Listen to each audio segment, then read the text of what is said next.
Welcome to the Undisputed podcast. I'm your host, Jenny Taft. On today's show, after a slow start to the season, are the Cowboys one of the league's worst teams? Plus, Hall of Famer Rod Woodson weighs in on the Brady versus Rodgers debate.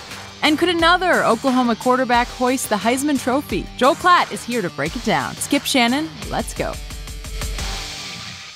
Tom Brady or Aaron Rodgers? It's one of our favorite debates, and it just got a new twist. ESPN's Ian O'Connor shared a big reveal from Brady on Sunday. O'Connor tweeted, quote, Tom Brady once told an NFL coach, if Aaron Rodgers had the Patriots' offensive scheme and institutional knowledge on opposing defenses, he'd throw for 7,000 yards every year. He's so much more talented than me. Hall of Famer Rod Woodson is here, I think 3 days in a row. Thank you for joining us. Yeah. Do you agree with Brady here?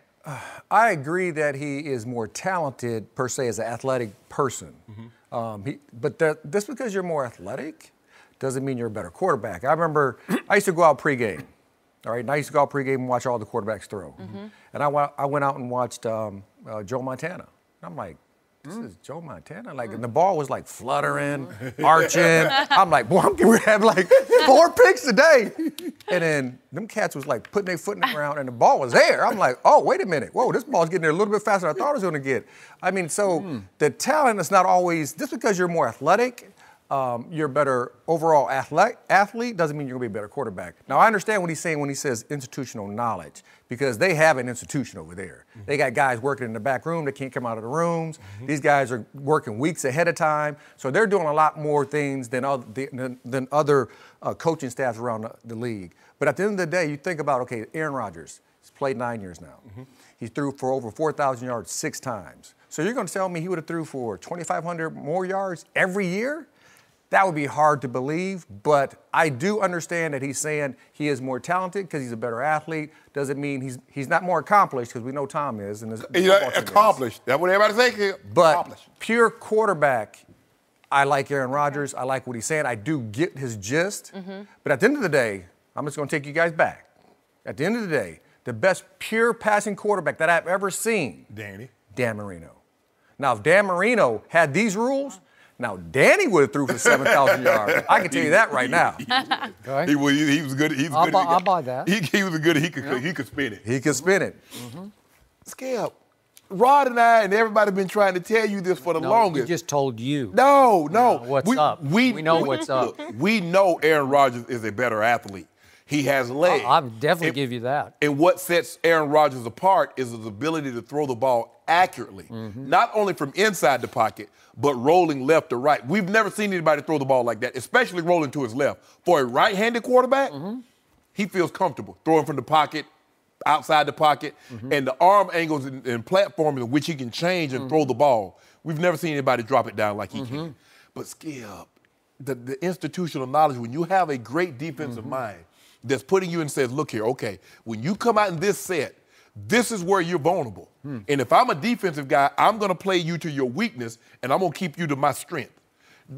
Skip, that does something for a quarterback. And him being in this exact same system with the exact same head coach for all these years cannot go unmeasured, Skip. You just want to make it seem like, oh, this is Tom Brady. He could. No.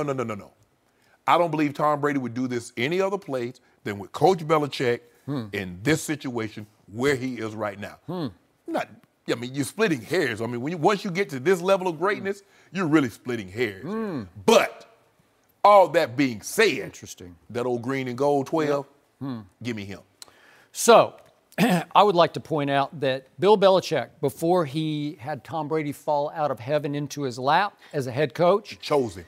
He had coached 6 years, and he had 5 losing seasons in those 6 years. And his record, until Tom Brady fell out of the sky, was 41-57 as a head coach. This is just in the regular season. Since he got to coach Tom Brady, he is 328-61 in the regular season. It's not just about Belichick. I'll give you a little credit. I always give him 25% of the credit, but it's 75% Tom Brady. And to your point about better athlete, better thrower of the football, almost Marino-esque, I'll give you that. He is Marino-esque. Is football a game that's judged by judges? Because if it were, if you had like 6 or 8 judges up there holding up cards, give you a 10 for that. Aaron Rodgers would win the championship every year. But that's not how it's scored. It's scored on the scoreboard. It's scored by who gets in the end zone the most or keeps the other team from getting in the other end zone. Correct. Right? And there's never been anybody better than Tom Brady at that. And to your Montana point, I covered a bunch of Cowboy teams that lost to Joe Montana. Dennis Thurman was a cornerback on one of those teams and then a safety. And he told me after his first episode with Joe Montana, he said, man, the ball gets there a lot faster than I thought it was going to get there. Absolutely. So does Brady's. It's pinpoint accuracy and it's leadership. In the end, you got Brady and they don't have Brady. In the end, he's going to make fourth quarter plays that other quarterbacks can't make. So this very quote smacks of the greatness of Tom Brady because I don't know where the quote was uttered to the assistant coach. Was it on the field before Brady and Rodgers met at Lambeau Field? Well, if Brady crossed the path of an assistant coach before a game, a Green Bay assistant coach, he's going to rave about the other quarterback because that's who he is. He's aw shucks, gee whiz. He's over the top humble. He is still the greatest football player ever, is the most humble player in the league. No quarterback would say about Rob Gronkowski what Brady said the other day. He said, we have to live up to his greatness. What superstar quarterback? Trust me, Dan Marino would never have said that about Duper or Clayton. Like, we have to live up to their greatness. It's just not how Danny's built. It's not who he is. Aaron Rodgers would never say that about one of his receivers because he's got diva in him. And again, Tom Brady, when he had 12 stitches in his throwing hand against Jacksonville in the fourth quarter, was he shaking his hand like in the cold, like trying to make everybody remember, I got 12 stitches in my hand? No, he just waited for Tom versus plays. so you can show everybody, look at it. After the fact. But did you remember it during the game? Was he doing this and saying, Aaron Rodgers wasn't shaking his leg. He was limping hurt. around, limping around. He couldn't move. He was limping all over the place like, oh, I'm hurt. And you know what? Guess what? You got to remember I'm hurt. And guess what? When you play the New England Patriots, you know one thing. Yep. They have Bill Belichick and you don't. And you know what? His team. Is that what Philly was thinking in the Super Bowl?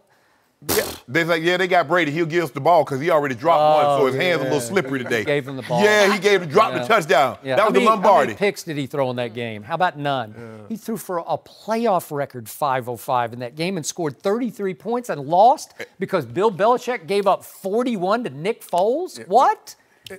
At the end of the day, though, when you're looking at both quarterbacks, they're two different styles. All right, really, think about it. Aaron Rodgers is athletic, so he's going to get in and out of the pocket. He's going to move. He believes in his feet. He knows he can extend plays. He knows he can throw on the run, and he can throw it on target on the run. Mm-hmm. Where Tom knows he can't run.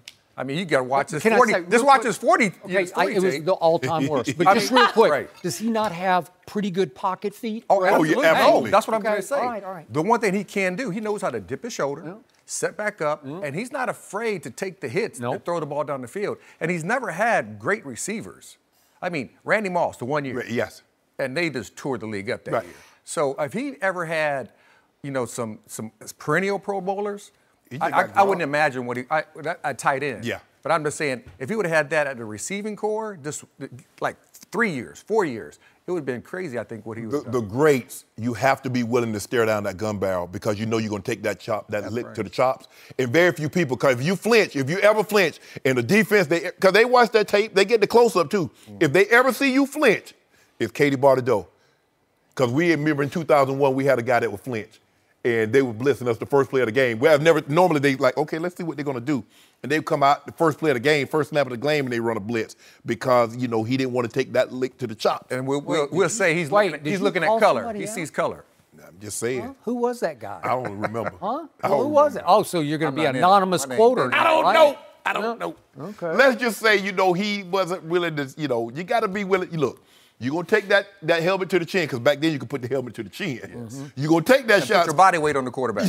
Yeah, but you got to be able to do this, knowing that hit is coming here, and you're going to do that. It happens, Skip. It happens. So Aaron Rodgers, during his tenure in Green Bay, has had 4 Pro Bowl receivers. Tom Brady, during that same time that Aaron's been in the league, has had 1, Wes Welker. Now, he's got Gronkowski, but I'm just talking about wideouts. Yeah. So, I don't know. Aaron Rodgers has had some on a consistent basis, but he had Randy Moss that 1 year. So he had 1 year, one great year. Randy Moss. He was plugged in. Randy went to like 2 or 3 Pro Bowls while he was there, Skip. It was that last year that he wanted more money. But here's the thing: when those guys, hold on, how many Pro Bowl receivers were they that Aaron Rodgers had before they got with Aaron and after they left Aaron?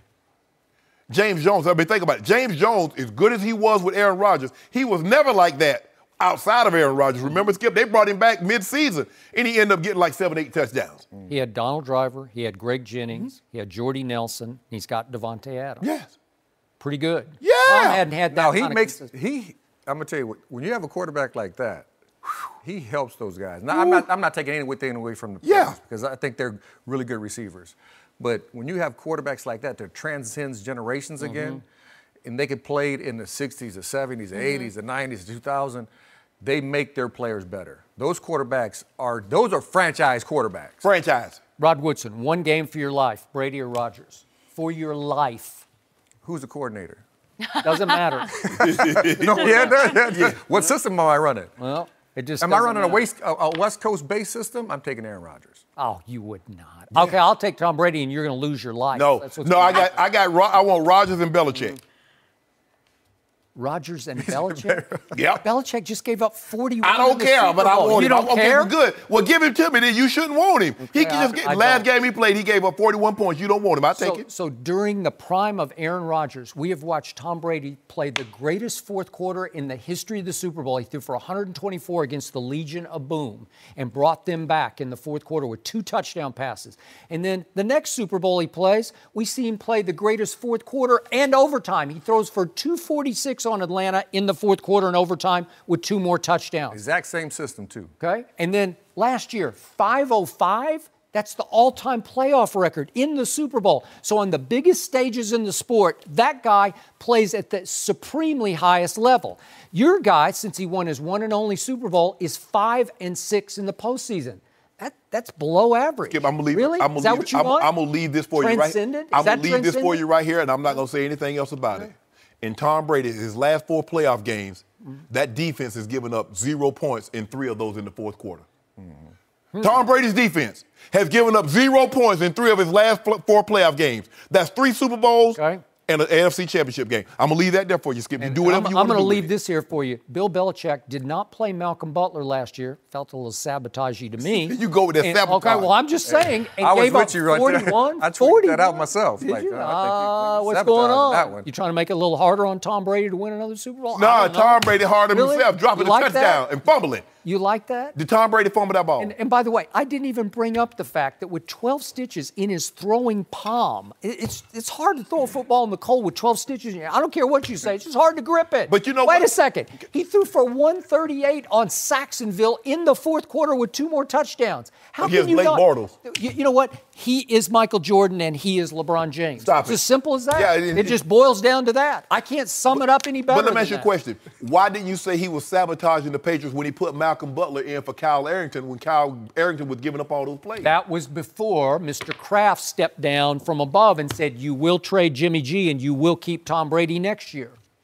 That changed everything. No, Mr. Kraft all right with me. He's all right with you. Yep. I know. Yeah. I just hate that we have to wait until week 9 to see these. Woo! That would be something. How many cases do we got on that? Yeah. Oh, we'll see. Well, we got to see. We can do it right now. They playing. Well, I'll take a case on that right now. I want 2 cases. Okay. And Rodgers will have better stats. Well, he probably will. No, I don't want that bad. But I don't want that bad against defense. Not the way Trubisky was lighting them up. A lot of you. Thank you for joining us. It's been fun to have you. No mercy. Support for Undisputed comes from our friends at Rocket Mortgage by Quicken Loans, America's premier home purchase lender. Let's talk about buying a home. It can be one of the most important purchases you'll ever make. But today's fluctuating interest rates can leave you with unexpected higher payments, which can turn a great experience into an anxious one. That's why Quicken Loans created their exclusive power buying process. Here's how it works. They check your income, assets, and credit to give you a verified approval. This gives you the strength of a cash buyer, making your offer more attractive to sellers. Once verified, you qualify for their exclusive Rate Shield approval. They'll lock your interest rate for up to 90 days while you shop for your new home. Then, once you've found the one, if rates have gone up, your rate stays the same. But if rates have gone down, you get to keep that new lower rate. Either way, you win. It's the kind of thinking you'd expect from America's largest mortgage lender. To get started, go to rocketmortgage.com/undisputed. Rate Shield approval only valid on certain 30-year purchase transactions. Additional conditions or exclusions may apply. Based on Quicken Loans data in comparison to public data records. Equal housing lender. Licensed in all 50 states. NMLSConsumerAccess.org, number 3030. No mercy. It is hard to transition from Brady and Rodgers to Dak Prescott, but I'm going to try, just for Skip. So he had... Dak belongs in the same breath. Oh, okay. Thank you. Just I think wait. It's a smooth just transition. wait. He had a season opener to forget in that loss Sunday. Go ahead and hate, 16-8, Jay. and I know Skip was watching some other game. So they lost to the Panthers. He threw for under 200 yards for the 7th time in his last 9 games. Despite all that, Jerry Jones still had high praise for Dak and even compared him to Cam Newton and Goff. Take a listen. We have a dimension in Dak being able to run the ball. You saw what Cam Newton does with that. Norv Turner can be as traditional a play caller as you can ever imagine, was doing a great job of using Cam. We've got a quarterback that is somewhere between the one that you saw with the Rams last night and Cam Newton. He can do some of what both of those guys do. Okay, so he compares him to Goff. He compares him to Cam. What is Jerry trying to say, Shannon? Jerry is trying to convince us that Dak is something that he's not. Oh. Skip, if you don't mind me asking, the two guys that Jerry compared Dak to, can you tell the people at home that's not really on the up and up and know the minutia, can you tell the people what Jared Goff and Cam Newton were? Where were they selected? Is it my turn? Already? No, I'll go now. Can I go now, Jenny? Jared Goff. Rhetorical question. Jared Goff was the #1 overall draft pick. Cam Newton was the #1 overall draft pick. See, I love everything about Tom Brady, but I hate Tom Brady for this instance because he was a 6th-round draft pick. Everybody thinks every guy that they draft outside of the 2nd round is going to be Tom Brady. And that's what Jerry Jones thinks. Jerry Jones thinks that he has Tom Brady in a 4th-round selection. You keep talking about QBR. He was #4 in QBR. Nobody thinks Dak Prescott was the 4th best quarterback last year in the NFL. Number 6. Nobody. So, Skip, stop. But nobody gave him an F except Shannon Sharp. Yeah, they did. Because it's just straight hate. Skip. So, hold on. Jerry said in regards to the Dallas receiver, he said they didn't play bad against the Panthers. They did get separation. We just didn't get them the ball. Who is this we talking about? Now, who has the ball in their hands that can get it to the receiver, Skip Bayless? Now, that's what Jerry said. Is it my turn? No, it's not your turn. I didn't ask you. It wasn't rhetorical. I said this is what Jerry said. Jerry said the receivers got separation. We didn't get them the ball. Well, Jerry Jones doesn't wear #4. Jerry Jones doesn't play quarterback. So who is this we Jerry might be referring to that said the receivers got separation, but they didn't get the ball? Timeout. Separation plus what equals completion? Separation plus accuracy. Protection. Accuracy. Separation plus protection Accuracy. Equals completion. Accuracy. Protection. The quarterback has to have time to throw. Jerry didn't say that because Jerry knew that was the problem. Oh. He didn't have time to find the open receiver. It sounds like to me that Jerry, while he's saying he could be Goff, he could be Cam Newton, is placing a lot of this at the feet of Dak Prescott because he said, we had separation. Get that. We just, Skip, you saw some of those balls, skipping it to the tight end, throwing it behind one guy that was wide open, sat down and Dak threw it behind him. You saw that, Skip Bayless. Yep. Will you stop with this? You and Jerry, listen, how about just let Dak develop? I've never seen an owner compare his quarterback to contemporaries. I didn't hear Dan Reed say, Elway is a cross between Marino and Montana. They don't do that. Where are they doing this at? Now, is that what we're doing? There's only one Jerry Jones. Right. And the fact of the matter is, Skip, his quarterback, like I said, maybe he's plateaued. Maybe the best Dak Prescott Skip Bayless will ever witness was his rookie year. You might have to come to that realization. Want to bet on that? You might have to come to that realization. Nope, he doesn't yeah, want to bet on that because you're afraid. I bet. Because what's the likelihood they're going to be 14-2?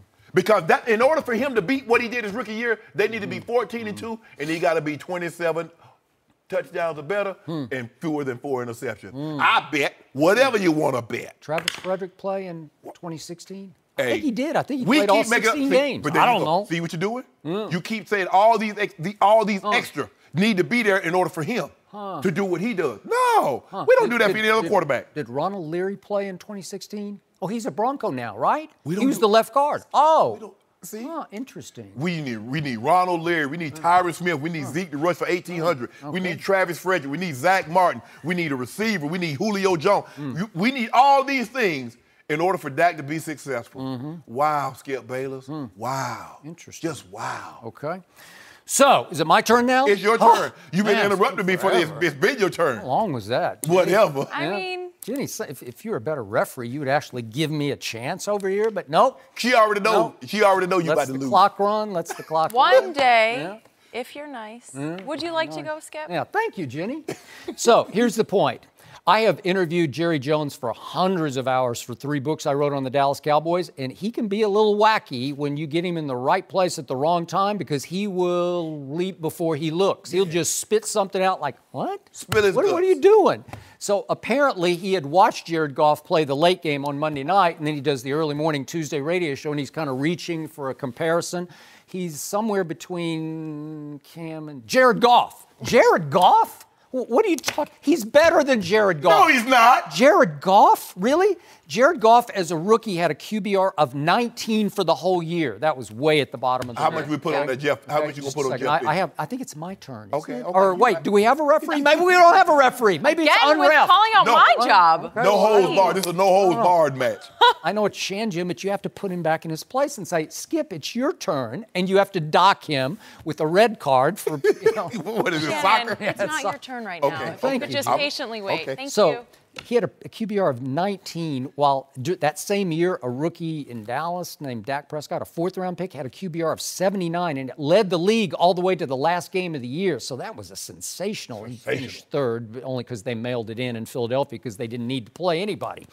So this past year, when you gave Dak Prescott an F, Jared Goff had a QBR last year. This is the big Rams breakout year of 52, scale of 0 to 100. So it's middle of the pack because he finished 20th in the NFL in QBR. Dak was 70 last year, which was 4th. So by this stat, which I love because it encompasses all quarterback elements, legs, arm, down, distance, situational, turnovers.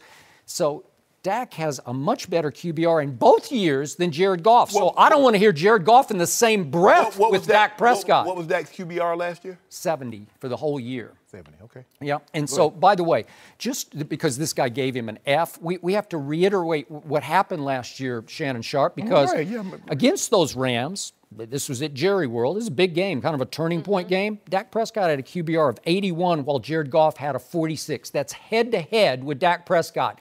He almost got doubled in a game the Cowboys should have won, but they didn't have Sean Lee to slam the door shut in the second half. And Todd Gurley went off. He went crazy. He was running wild. We could not contain him. He caught a little dump pass over the middle and took it like 75 yards right down their throats. Then next week comes Aaron Rodgers. He comes to Jerry World. And guess what? Dak Prescott has a 97 QBR, which was, I think, 4th best in the league the whole year. 97 to 77 for Aaron Rodgers. Should have won that game. Nope. Had a 21-6 lead. Yeah, and Dak Prescott hits T-Won't right in the hands with the ball. He hit right in the hands, and it goes right through his hands to Demarius Randall, who just walks backward. He moonwalks into the end zone. Right? Yeah, oh, it was beautiful. Beautiful to watch. Like Michael Jackson at the Grammys in 83. But he still had a QBR of 97 because they didn't dock him for that because that was a pass that should have been caught. Can I ask you a question, Skip? Yeah. You tell me Dak had a 70 QBR last year. Dak has the better offensive line. You told me Zeke is a better running back than Todd Gurley. Why he only get 9 wins and Jared Goff had 11? Well, because the best running back in pro football missed 6 games. Sean Lee missed 6 games. He didn't miss the game that he played against the Rams. 6 games, and Tyron Smith, the best left tackle in pro football, missed 4 games. Okay. And the Zeke suspension hung like a cloud over that team from day one, Okay, all year long. Skip, I'm going to concede. Tyron Smith. And by the way, Des Bryant went completely south and led the league in drops. Okay, I want to give you this. I want to give you this concession. I'm going to give you this concession.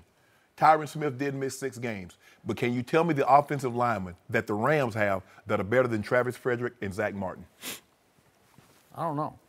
Maybe that's why Jared Goff wasn't even in the same breath with Dak Prescott. And that lets you know, even though Tyron Smith was out, the Cowboys still have 2 linemen that's better than anybody on the Rams offensive line. Well, you say that by reputation. I'm not sure by performance that was the truth. Well, I'm just not sure. I mean, they got because both. I didn't see it because Todd Gurley had a monster year, so somebody had to be blocking looking for somebody. He right? he better. Maybe he got some blocks. He better. No, but that's what you told me. You tell me your offensive line. I just want to know. So then the bigger picture, back to Cam Newton comparison, is that I thought this was going to be a Dak-friendlier offense. My interpretation of that was Dak's going to run with the ball a lot more than he did last year when he got an F from you. Yeah. That we're going to see a lot more read option, see a lot more rollout, see a lot more quarterback draw, see a lot more Dak with the football. He's a big, strong man who can take the punishment. Okay. He's 250 pounds at about 6 feet 2 inches tall.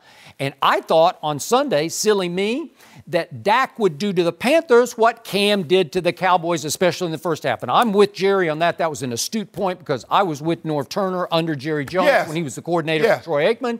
Troy's old school. And this is old school. Yeah, Norv is old school. Yes, this absolutely. is pocket passing. Yes. And yet he let Cam carry the football in the first half to the tune of 59 yards rushing. That was sensational. Yes. That tilted the playing field in Carolina's favor in the first half when they basically won the football game and then hung on in the second half, barely, because they had 74 total yards in the second half. But Cam took the game over in the first half. I thought that was going to be Dak Prescott. So that was a shot at Scott Linehan. What are you doing? Because I don't know what the first half was. The same thing he's been doing since he's been offensive coordinator. And we're going to talk about this a little later. Yeah. But Skip Bayless, at some point in time, as Coach Saban says, trees do not grow to the sky. We got that one again? Yeah. That failed NFL coach? Don't do that, Skip. Why are you taking shots at the man? I don't know. You don't know Look what. at these QBRs last year for Dak. Against Kansas City at home, he had a 96. They won that game. So if you don't mind me, 96. asking, when he had those high QBRs against the Rams and the Packers, can you tell the people at home that didn't get an opportunity to watch that game because it might have not been blacked out in their area? Can you tell the people what happened in those games? Did the quarterback play well enough to win both games? Yes. Yes, he did. Yep. Did Ezekiel Elliott take the game over? No. Neither time did he take it over. But all I hear from across the table is it's Zeke's team. Well, that day it was Dak's team. No, it wasn't. They didn't have a defense. I don't do did they have a chance to win. Interesting. All I'm saying is, Skip, when you come to my restaurant, you know what I serve. Okay. You know what you can get. Well, my team was over 500, so they went to your restaurant more than not because they won 9 games. I got two things on my menu, hot L's or hot dubs. Now, which one did Dak, against Green Bay and the Rams, what did Dak Prescott get served, Skip? A hot L or a hot dub? He should have gotten a table. Should have gotten like a celebrity table. No. Because he was a celebrity. No. Is that enough Cowboys for now? I think it is. Yes. Oh, Jenny's getting now. tired of shit. We got cowboy hate from the middle. Well, it's okay. It's okay. Why Jenny got to be hating? Jenny's stupid. Hate. No mercy. The Cowboys offense struggled big time in Sunday's 16-8 loss to the Panthers. Dak Prescott didn't throw a touchdown pass, and the offense didn't score a point until the fourth quarter. The lack of offense led Troy Aikman to be critical of the team while he was calling the game. And yesterday, Stephen Jones defended his team. Let's take a listen. I just think at the end of the day, everybody can play armchair quarterback and point fingers after the fact. There were some plays out there that we could have made. I do think we've got to figure out how to get in rhythm. When you're using 6 receivers, you got to make sure everybody's in there for what they do best. And I think that's a little bit of a work in progress. But I think it's unfair right now to point fingers at a specific, whether it's play calling, whether it's Dak, whether it's our receivers. I just think we've got to do a better overall job of executing. And I think this thing will come together. We've got good leadership on this team. I know everybody's going to be ready to go back to work. Okay, Shannon, does he have a point? No. Skip, if you don't mind me, I want to ask you a serious, honest question, Skip Bayless. Uh-oh. What is harder, to play real quarterback or armchair quarterback? Troy Aikman played real quarterback. Real quarterback. Steven, you should know that. Yeah. Second of all, his second job is to analyze what he's watching. In the last, let's just say for the sake of argument, Skip Bayless, the last 3 years, how many Cowboy games do you think Troy Aikman has called? Now, if anybody knows what this offense looks like or what it should look like, I would probably defer to, as opposed to any other analyst, Troy Aikman. Sure. First half, they ran 22 plays for 60 yards, had 4 first downs. This is what we've been saying for the last couple of years. No imagination. In the last 9 games, Dak Prescott's last 9 games, 7 of them, he's thrown the ball for under 200 yards. You think Troy just pulled this out of the air? How many game films did you think Troy Aikman has actually sit down at his table or wherever in his office and broken down Cowboys? Broken down the Cowboys, Skip. He's probably watched, I would say conservatively, 50 games of the Cowboys breaking down tape. Sure. And he lives in Dallas, so he just gets bombarded by all things Cowboys. But go ahead. Okay. He does his job. He's being an armchair quarterback. He heap praises. He's being a homer. So how does Troy win? It's a tough one. Because he's a god. I mean, he and Rodgers Staubach are gods because they won Super Bowl as quarterback in the Dallas uniform. But Skip, he's being honest. Even you go like, well, everybody say, well, I don't see any imagination. Turn around, hand the ball to Zeke. Zeke gets stopped on first and second down, throw the ball on third down, incomplete, run off the field. Where's the imagination? Scott Linehan has never had imagination, Skip. This is always who they've been. Go back to 2014 and come forward. DeMarco Murray running the ball down the hill, the offensive line overwhelming you. One-on-one coverage, throw the jump ball to Dez Bryant. Now Zeke run the ball downhill. You don't have Zeke. You don't have receivers. What are you supposed to do? And Troy's looking at it like, I don't see no imagination. Correct. So if Stephen Jones was pointing his comment just at Troy, that was way out of bounds because Troy was actually just matter of fact. He was completely fair and totally objective. And I didn't think he was overly negative at all. He was just saying what he was seeing. I don't see any what imagination. Everybody was seeing. Right. Okay, so I got no problem with that. I don't think Stephen was pointing directly at armchair quarterback Troy. I think he was doing it at armchair quarterbacks, plural, everybody on Monday morning. All the Monday morning quarterbacks want to overreact. And I'm back to what I told you to start this show, that when it comes to the Dallas Cowboys, most people are over the top, over the edge, overreactive to Cowboys' losses as opposed to wins. Either way, it can go whoosh, whoosh. They go to the Super Bowl, they win. Yep, you got it. So they lost 16-8 in the offense, at least for the first half, looked inept. It looked a little better in the second half when it had 172 total yards to Carolina's 84 yards. Not bad. So back to Stephen Jones. I liked the point he was making, other than if it were aimed at Troy Aikman, because the point was correct. I'm going to go back to what I also told you to start the show. Ezekiel Elliott had not played in a football game for 252 days, and the quarterback, Dak Prescott, had not played in a football game for 3 weeks and a day. He played 39 snaps in the preseason total, while that guy up in Foxborough, that 41-year-old, had 69 preseason snaps, 69 to 39, except Dak Prescott is working with all new receivers. So Sunday at Carolina against that front seven, heck, that front 11 for that matter, they're hellacious good, especially at home.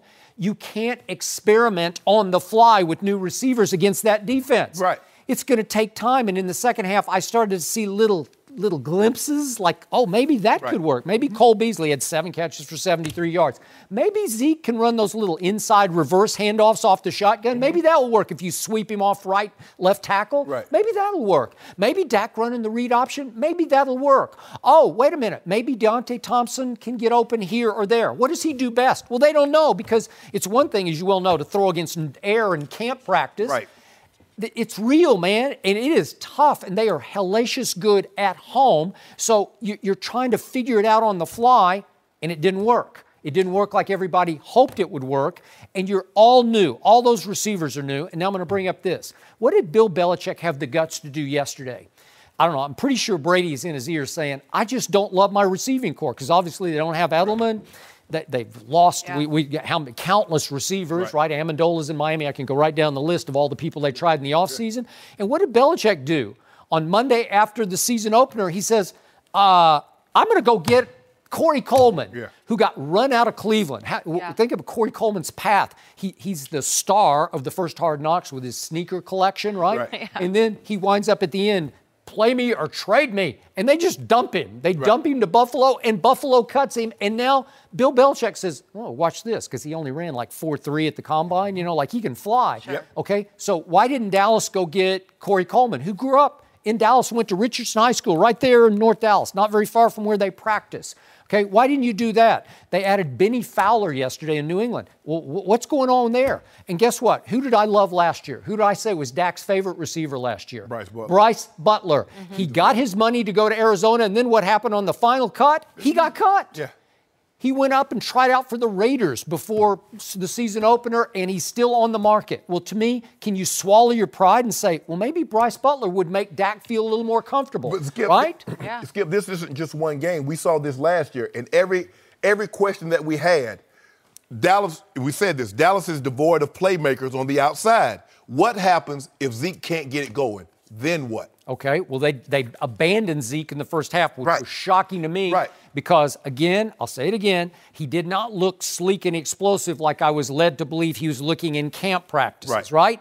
He looked not quite in shape yet. Does he have to play his way into shape? Well, just hammer him, pound him. He's the classic case that he's going to get stronger the longer the game goes on. He definitely should have had more than 15 carries for the game. He normally has, you should probably have somewhere between 10 and 15 carries in the first half. Because for them to be successful, Skip, he's going to have to run the ball 25 times a game. Okay. It's as simple as that. And Dak needs to do what you ridicule him of. He needs to Dak and dunk. Right. That's what I thought. All these new guys, you know, you still have Cole Beasley and you still have T. Will and Michael Gallup and Hearns and Deontay, but Dak and dunk. Bing, bing, bing. Just do what they do best. Little quick option routes. You just get them up. Just ball control. He was dropping back. I know they're in the shotgun, but it's the equivalent of 7-step drops, like hold the ball until K1 Short is all over you. That's what's going to happen. But Skip, 6 sacks. At some point in time, even Brady, where he spreads the ball around, he can get chunk plays with Gronk over the top, Hogan over the top. At some point in time, yeah, that dinking and dacking is good. You get a first down, you keep the chains moving. But it's going to be hard to methodically every single drive. But Brady doesn't have Zeke. He doesn't have that. Exactly. That guy's a weapon. Exactly. He's got to be hot and in shape, and he's got to be rolling. Hey, all I'm saying is that you knew your quarterback and your receivers hadn't had a whole lot of playing time together. Because everything you do in the preseason, Skip, is leading you to game one. I mean, we started. I can't defend it. They said, let's just be healthy at the expense of chemistry, at the expense of, flow and rhythm. And nope. I don't know how they did it. But the last preseason game 4 of the preseason, Skip, the starters weren't going to play. We were running plays against that we were going to run in the first game against the team that we were going to play. I don't know. That's how we were thinking. Everything we had done up until that point in the preseason was getting us ready for game one. That was our thought process. You're not going to play Dak. That makes it seem like Dak got like 13 years in the league and he's been with these receivers for 5 of them. What? Come on. Because man. I must admit, as I looked at for the other debate that we did about Dak last year at all these good QBR games, well, the primary targets in every game that he had a high QBR was Dez Witten, Dez Witten, Dez Witten. Well, okay, you got to start over, man. I don't know. Somewhere. No mercy. Tua Tagovailoa has 7 total touchdowns in his first 2 starts for Alabama, so it's no surprise he has the best odds to win the Heisman, according to Westgate. He's followed by Will Grier and Jonathan Taylor, and down at 6th on that list is Oklahoma quarterback Kyler Murray. He had 5 total touchdowns in the Sooners' blowout win against UCLA on Saturday. So Joel Klatt is joining us now, and we have been busy over the last couple weekends in Oklahoma, hanging out. It's actually debatable. Are these two closer or are these two closer? Well, I mean, we're like the voice of the Sooners, right? I don't understand, Skip. Like, normally people enjoy working with me. It's not, it doesn't have to be I'm not this most way. people. That is very true. Joel. Understatement of the day. Also, I never go to him first because this is how this thing works. I like it. You've seen Kyler. I've seen him. Yes. Been around him. Is he the kind of guy that has a chance at the Heisman? I think it's going to be really difficult for Kyler, and there's a couple of things working against him, but there is a path. I think it's narrow, but there is a path. Let me start with what's working against Kyler at this point. One right now is his competition. You hear in a golf tournament all the time, how many guys do you have to pass? Right. It's not where you're at compared to the league. How many guys do you have to pass? And at this point, when I take a look at whether it's straw polls or odds makers, there's too many quarterbacks right now that are generating momentum ahead of Kyler Murray, namely Tua Tagovailoa at Alabama, who's got the brand, he's got the stages, he's got the plays, he's got all of that going. He's got the numbers as well, in particular on 3rd down. 10 of 10 on 3rd down with 4 touchdowns. On 3rd down, Tua's playing great football. Will Grier at West Virginia, he's putting up great numbers right now and has that momentum. And Dwayne Haskins at Ohio State, he's also putting up great numbers. I would put all 3 of those guys right now above where Kyler's at. So he's got the competition to pass. And then there's also this other part. If he doesn't have better numbers throwing the football than Baker, I think that's going to hurt him. Because we just saw Baker in that uniform put up incredible numbers, including back-to-back years in which he set the NCAA mark for efficiency. That's going to work against him.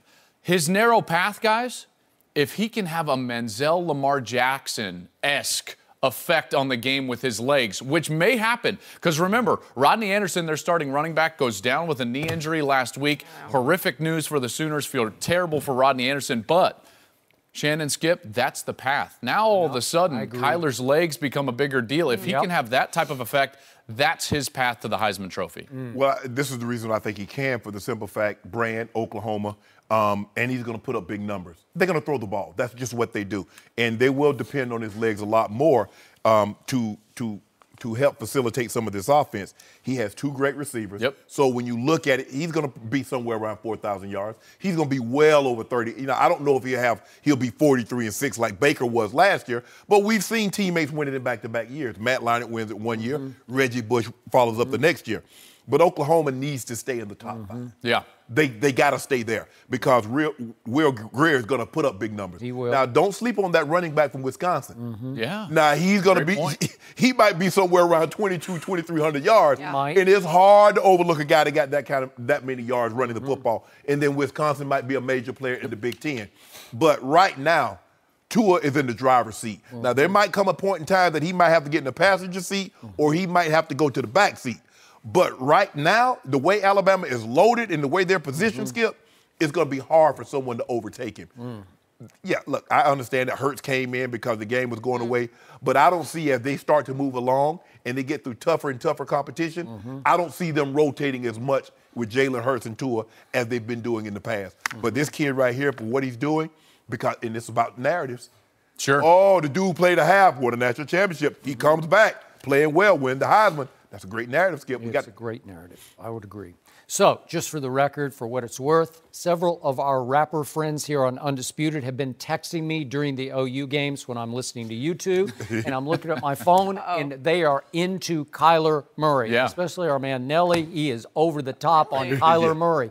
So, it's starting to hit me that there's some sort of bandwagon rolling because he is fun to watch. I was a Baker fan. It's just going to be virtually impossible to top what Baker did the last 3 years, let alone this 1 year. But there is mystique to Kyler Murray because obviously he got drafted 9th overall by the Oakland A's. So he is a 2-sport, maybe big star. And you've been watching him. He's explosive. He is. And he carries himself with sort of the dignity of a kid who just knows he's really good at 2 sports. Right? He carries himself like a professional to me, like high poise. You can just see him operate as if he believes in himself and what they can do in that offense under Lincoln Riley. I've also been watching Tua, and I have never seen anyone get off to a hotter start. It's just virtually flawless what he is doing. He's 25 of 35, but he's 6 touchdowns to no interceptions. As you talked about on 3rd down, he's just perfect. That's all he is perfect. And he has the pressure of a former starting quarterback looking over his shoulder, and I think a fairly quick hook, because we talked about it. I don't think Nick Saban thinks he's his cup of Gatorade. You know, he just doesn't like the way Tua plays, because Tua will take off and run with the football too. Tua will try throws that are kind of risky to me, and he pulls them off. Well, that rolled around in the pocket and just flings it, and the guy catches it. And it hits him right in the hands. Nick Saban loves control. He and does. This is the first quarterback he's had out there. Now, granted, Tua's got the highest ceiling, and we all know that. But he also gives his coach the least amount of control. You know, because you just don't know what he's going to do. He's going to spin around, then throw it into the corner of the end zone. And you're like, no, yes! You know, and that's what he does. I don't think Nick Saban loves that. Okay, so I'm looking at Alabama's schedule, and it looks like it's pretty easy to me. Will they have trouble at Ole Miss? I mean, I'm looking at marquee big stage games where Tua can make a Heisman statement, where you say, aha, well, they do have to go to LSU. Is that going to be – that's pretty tough. Yeah, that's a rivalry game. Could be, sure. Okay, but other than that, Auburn at the end of the year, Mississippi, they get Mississippi State and Auburn. And those are 2 pretty good teams, but they get them in Tuscaloosa. Those Heisman statement games, I don't know. So OU plays at Iowa State. They lost to Iowa last week, so I don't think they're what they were a year ago. You know, save for running back numbers, which are generally looked at as a total at the end of the season, and it doesn't quite matter what you did in the biggest games. quarterbacks are looked at very differently, and I think you actually need the close games in order to have those moments. I think that's what Baker had with Ohio State last year, early in the year. And what might work against Tua, this is crazy to say this, Alabama might just be too good.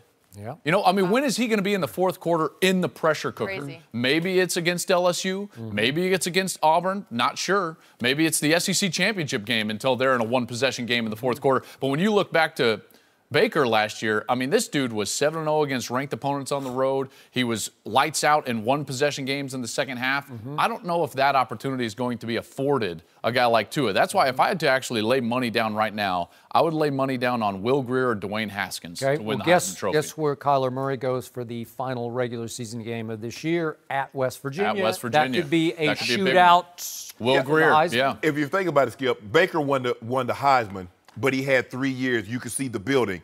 We talk about, you mentioned Lamar Jackson, you mentioned Johnny Manziel. They had statement games. Yeah. Johnny Manziel went to Birmingham. Tuscaloosa. And he showed out. Lamar Jackson, even though he lost to Clemson, right. Everybody's like, that's the best player in the country right there. That game won him the Heisman Trophy. Right. If Kyler Murray can have one of those games, because he just got on the scene, if he can have one of those games, okay, now he's a major, major player. And I thought Bryce Love was like a front runner, and now he gets nicked early. And he's so small, Skip, he's going to stay nicked. I don't know. They say he might not play this week. I mean, he's not even the top running back right now. Jonathan Taylor would be the top running back on that list for the Heisman Trophy. It'll be fascinating to see, but again, stages, brands and stages, that's what it comes down to. And that's why I don't give Will Grier West Virginia. West Virginia, Heisman Trophy. And West Virginia always have that one game. They always have that one game. They always have that one game. You're like, how did y'all lose that, West Virginia? And the scheduling this week really hurts Will Grier's Heisman chances because they were scheduled to play North Carolina State. That game has been canceled, obviously, with the storm coming. So that was a big non-conference statement for Will Grier. All of these little things affect how voters vote at the end of the season. Interesting. And Skip, you brought up Kyler Murray and his following. Just for the record, he has more Instagram followers than you. Really? Yep. How would you know that? Because I do my research. Do you follow me on Instagram? Maybe. Busted. Maybe. I know you're new to this, but Kyler Murray has you beat. I just started. You've got some work to do. 3 days ago. I started 3 days ago. Joel, I will see you in Texas. Anyway? We'll be there. I will see you in Texas. I don't post. Maybe he'll watch us, maybe not. Okay. No mercy. LeBron's move to the Lakers has been the most talked about story of the NBA offseason. LeBron's former teammate, Hall of Famer Ray Allen, was asked yesterday how the young and old Laker players will mix together. And of course, it starts and stops with LeBron. Take a listen. A lot is going to contend on those older players and how they ingratiate themselves to this new mix. Because even LeBron has to reinvent himself. What kind of player do you think he'll be? It's difficult to say because you know how he's been for us and what we've seen over years past. When I played with him, he had a lot around him that could do different things. So he didn't always have to carry the weight. Cleveland was a little different. He needed more shooters around him. So he doesn't have that many shooters around him. So how are they going to fit in? And, you know, Stevenson and Rondo both need the ball in their hands. So is he going to give up more of that responsibility, and is he going to become somewhat of a spot-up shooter at the same time, or are those guys going to become spot-up shooters? Going to be interesting to watch. Shannon, what do you make of this? Wow. I agree to it. I agree to it to a certain extent. It's hard for me to believe that LeBron is going to go long periods of time of not having the ball in his hand, considering he's had such great success. Now, Skip, we did see him for a few years in Cleveland get off the ball and let Kyrie, but a lot of that was duress because Kyrie was a guy that can go get his own shot, make buckets, and he's right. Rondo does need the ball. So does Lance Stevenson. Kuzma needs the ball. Ingram needs the ball. Lonzo doesn't need the ball. It's hard for me to see Lonzo playing off the ball because he's not a spot-up shooter. He's not a three-point shooter. Rondo is not a three-point shooter. No. So we haven't seen anything like this. I do believe they still have more talent in Lakers this year than what he had when he took Cleveland to the finals in I think that was 07, Skip, he took against the Spurs. Yep. I believe they have more talent, but I don't know if I've ever seen LeBron with a team like this because they don't really have shooters. They have guys that can do some things, but as far as shooters, LeBron getting and kicking to someone and then like knocking down shots.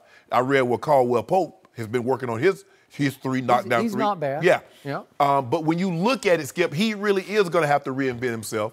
But it's hard for me to believe that a guy that's had such great success, 15 years, this will be his 16th season, playing the type of game, playing the type of ball that he's played, it's hard for me to envision him in year 16 playing any other way. It was reported that what intrigued him about Philly was Ben Simmons running the point, and then he can play mainly exclusively off the ball because he's really never had anyone that could take the game.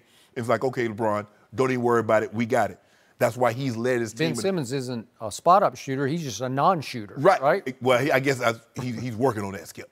working on it. Got a lot of work to do. But LeBron, it's hard for me to believe that, Skip, he can play. I know he can, but he's had success with the ball in his hands. I envision him still playing the majority of the game with the ball in his hands. Do you? Yes. Do you? So is Rondo going to be on the bench? Is Lonzo going to be on the bench? I don't know, because I don't see how they're on the floor if the ball's those two guys can't be on the floor with LeBron anyway. And they can't be on the floor together, I don't think. I don't know. So, to start off with, I want you to think about this. Okay. Over LeBron's 4 years in Cleveland in his second time around, the last 4 years in Cleveland, the Cavaliers were second over those 4 years in three-point shooting in the league to Golden State. Second to Golden State. Right. Just last year, the Lakers, obviously without LeBron, were second to last in three-point shooting to Phoenix, who was dead last, okay? So he's gone from a really good three-point shooting team to one that last year, they got new pieces, but last year was really bad three-point shooting. Lonzo had a lot to do with that. They all had a lot to do with it, okay? So they've added a bunch of, to me, misfit pieces that don't seem to all click together, like it's all pieces to the wrong puzzle.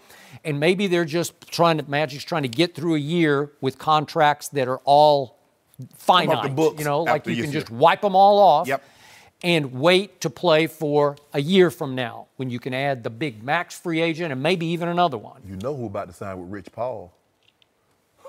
That old big guy down in New Orleans. He about to sign with you. Hey, Skip Bayless. Maybe he's destined, okay? Maybe somebody's destined. But we're talking about this coming year. Nothing seems, I can't make 2 + 2 equal anything but 0. You know, like it just doesn't fit in my head. It seemed like they wanted all toughness. Okay? So I will say this about Kyrie and LeBron. They were actually a great tandem together. I know they didn't fit off the floor in the locker room on the bench. But just as a basketball tandem, it really worked because they could both play the point and they could both play the 2. And they could kind of alternate. If LeBron needed to rest a little bit, you could do this. You could go back and forth. Kyrie was a really good 2 guard. If you wanted him just to score. Oh, well, that's mainly what he is. He's a 2 ball. He's a 2 who can still play the 1 just fine. And that's what all these Skip. That's what all these point guards are. They're masquerading. James Harden is a 2. Russell is a 2. All right. So it's very interesting what Ray said because he's pointing up to Miami. He said LeBron didn't always have to carry weight in Miami because they were loaded, man. And LeBron did win 2 of his championships there. One because of that guy, Ray Allen. No. Ray did his job, Skip. He canceled out LeBron's mistakes in that crucial Game 6, and he hit the greatest clutch shot I've ever seen, and he saved LeBron's legacy. You don't want to. Why you? LeBron did not have to carry weight in that game because all the weight got carried by one flick of the wrist. I just want to know, did Vinatieri save Brady's legacy with those field goals? Brady set him up. LeBron had nothing to do with the last play except he bricked his shot. Skip, what about those? Was that planned? Skip, what about? Wait, do you go in the sideline huddle and you say, I'm going to miss this so badly, we're going to have a long rebound to Chris Bosh, who can then kick it into the corner to a wide open Ray. You do realize, Skip Bayless, they were down 10 points going into the fourth quarter, and LeBron James scored 16 points. He assisted another 6. They scored 30. You do realize in the last 3 minutes of that game, LeBron James had 3 shockingly unforced error turnovers. Uncharacteristic, like, what are you doing, LeBron? 3 of them. And he allowed my team back into the game that he had taken over. Your team had the lead. Then they surged back and they took over. We didn't have a lead. And then my guys go to the free throw line and exactly. But until Ray Allen shot, that was the only time that game was tied in the fourth quarter. Allen saved his life. But LeBron had to get him close, Skip. LeBron said, "I'm gonna get you close, Ray." Yep. So then LeBron had 2 threes in the last couple of minutes. Nope. But the big one, this is the do-or-die 3 from LeBron James. Nothing but iron. Back made iron. 3 of them, though. Boing, You talk boing. about the ones he missed. You won't talk about the ones he So made. that's what happened in Miami because he didn't have to carry his weight. But Cleveland was different because he's got spot-up shooters around him. He's got Kyrie to ride shotgun with him. Yeah. And they are the second best over those 4 years three-point shooting team. And by the way, last year, LeBron shot the three pretty well. He went over 400 attempts for the first time in his career, and he shot 37%. That will work. Yeah. That's not bad. I mean, I can make Might the case. be 40 this year. This is horrifying Might be to 40. point this out, but LeBron might be the best three-point shooter on this team right now. You say that's frightening. You say that like you shocked. Like That is frightening. That is a scary proposition. Might for be this year's 40% Lakers. this year. And then the other thing that disturbs me, I applauded on this show right and left last year. James Harden and Chris Paul, I didn't think they could play together, but what did they do the whole offseason? It seemed like every other day, if not every day, they're up at UCLA, which is about a mile from here, playing pickup basketball together, backcourt together, trying to figure out each other's rhythms. Right. And boy, they made it fly. Once the real game started, they were ready to roll, weren't they? Yeah, you watch Ben Simmons and LeBron playing at Lifetime. Oh, so is Ben on the Lakers next year? No, we ain't worried about that. So every time I turn around, LeBron's in another country promoting something else for Nike. He's at Fashion Week in New York. Yeah. He's watching his I kid should've play AAU in Las Vegas. I have never seen a busier off-season travel schedule than LeBron James has undertaken Is he this putting year. that work in? I don't know. You do know. He might be lifting weights, but is he putting in work with his new teammates? Yes. No, he's not. Yes, he is. Are they on the road with him? Did he take No. them to Germany and China with him? No, they can't go over Did there. they take the Laker team planes No, to no, China? no. They can't go. They can't go. So over he's practicing in the afternoon with his new teammates? He putting that work in. Really? Didn't Kuzma tweet and say he been might working with him? be putting that vanity work in the gym, but No, not don't the do that. basketball He's work. putting that work in. I'm serious. I've never. It smacks of semi-retirement, but I don't know. Skip, why would you do that? Smacks of that. Let me ask you a We question. know he's not chasing Michael Jordan. He's chasing Michael B. Jordan now in the offseason, and it's okay. Might pass both of them.